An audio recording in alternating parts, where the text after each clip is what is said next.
Hello, welcome to the Dreamers Podcast. I'm your host, Anne-Lyse Wealth, and I am so thankful for you for tuning in to today's episode of the podcast, which airs just a day after my birthday. So I recently turned 37, actually just yesterday. And similarly to last year, I wanted to do an episode that touched on my financial goals for the next year. But before we get into it, I thought it would be a great time to do a review of some of the lessons that I learned over the past year and also reviewing my personal goals. And yeah, bear with me because I have 4 kids that are extremely happy in the background. So I hope your ears are not too sensitive. So the first lesson that I learned was start before you're ready. I used to be the person who would want things to be perfect before getting started. That doesn't mean that I rush into things, but I try not to waste too much time staying in the research phase and actually jumping in and adjusting along the way.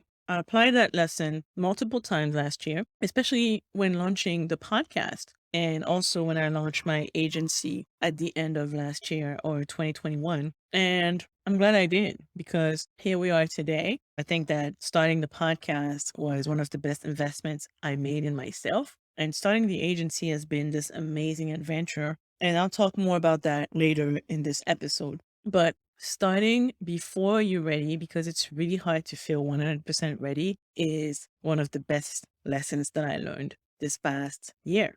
Another lesson that I learned is that I have to stay committed to the process, not the outcome. So if there's something that I feel led or called to do, then I'm going to do it. And even though I might have X, Y, and Z goals for how it's going to be received, I learned to let go of that and actually focus on just committing to being consistent. And it has paid in dividends because sometimes, or actually most times, the day you plant the seed is not the day that you harvest. So I learned to plant the seed, commit to watering the garden, and let go. And sometimes the results are beyond what I expected, but most of the times it takes time to get the results that you want. And just staying committed to the process, no matter what it takes, has been a game changer. Another big lesson that I learned is that nobody is out of reach. If there's someone that I want to connect with, I no longer believe that that person is out of reach or it'll be impossible. Over the past year, I've connected with some people that I've looked up to for years on the business side, on the personal finance side, and I have developed relationships with new mentors. And it's all because I started moving and thinking that there is no one that is out of reach. And so you just have to find a way to connect with whomever you want to connect with. And again, you just have to be persistent. So if there is someone out there that you want to learn from, then instead of telling you that there is no way, just go ahead and try to make it happen.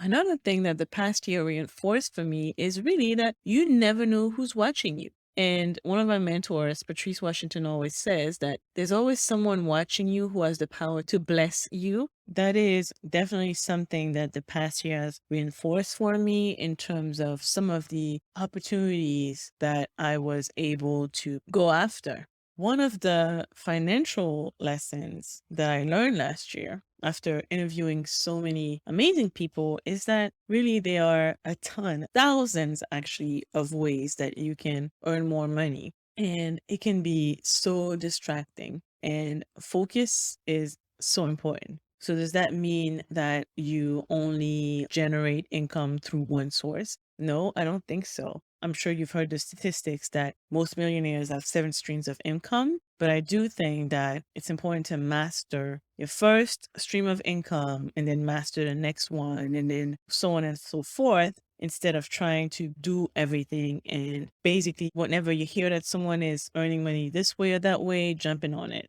I think that is counterproductive and focusing is key. As far as the past year in review, some of the goals that I set in my birthday episode last year, a lot of those goals are goals that I'm trying to achieve by the time I turn 40, which is in 3 years. But I did mention some short term goals or shorter term goals, like my desire to write for more major publications. At the time, I was writing for Insider. I was a freelancer for Next Advisor. But since then, I started writing for Fortune. I also started writing for HBR Ascend. So that's been very exciting. Last year in June, I talked about launching my agency, and I did that later in the year, and the agency is doing well. And so I'm very happy to report that I've been working with clients who are outstanding leaders, but also people who are creating opportunities for others. And I was able to turn that agency idea into a multiple six-figure business in less than a year. So I feel very grateful that I've been able to do that, as well as survive the first year, my siblings and I taking over the family business and keeping it together as a family, which has been challenging while balancing my businesses, especially living in the US. There was a lot of traveling involved, a lot of sacrifices, but being able to figure out how to make it work without permanently being forced to relocate has been a true blessing. Because I have to be honest, I love to do things because I want to, not because I'm forced to. But thank God I'm still here and I'm planning to keep pushing. So I truly believe that my agency has the potential to become a seven-figure business in the next couple of years. But this is something that I want to do on my terms. And I don't want to have to sacrifice the other legacy responsibilities that I have. I don't want to have to sacrifice my entire life. So I want to pace myself, and I'm going to do it my way.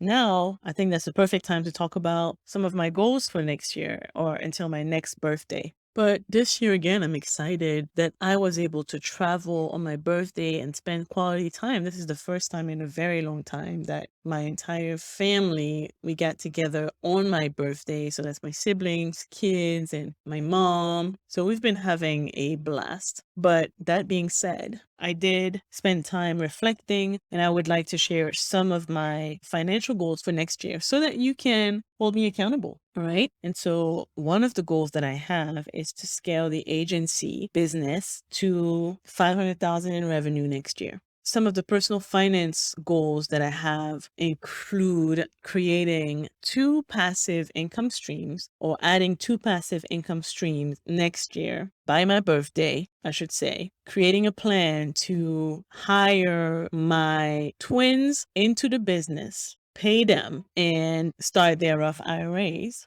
I would like to expand the financially workshops that I do to educate the youth on financial literacy and really continue to streamline and work on the expansion of the family business. So those are the big financial goals that I have. Some of them are personal finance, some of them are obviously business goals, but I wanted to come on here and share them so that you guys could hold me accountable. So this episode is definitely a short one. I'm about to get back to enjoying quality time with my extended family, but I would love to hear about some of your goals, some of your personal finance goals, some of your business goals. So feel free to shoot me an email or a DM on Instagram. That's it for me today. I hope you enjoyed today's episode.